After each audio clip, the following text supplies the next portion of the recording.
अनुग्रह मानिसहरूप्रतिको परमेश्वरको प्रेम र दया चाहिँ अनुग्रह हो। परमेश्वरले मानिसहरूलाई सित्तैमा अनुग्रह दिनुहुन्छ।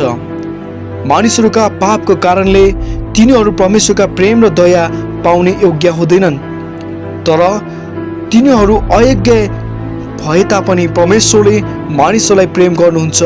हामी पापी र परमेश्वरका विरोधी हुँदा पनि परमेश्वरले उहाँको एकमात्र पुत्र येशू ख्रीष्टलाई हाम्रो उद्धार गर्नका निम्ति पठाउनु भयो।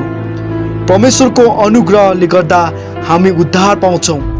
परमेश्वरको अनुग्रहद्वारा हामी आफ्नो क्रिस्चियन जीवन बिताउँछौँ।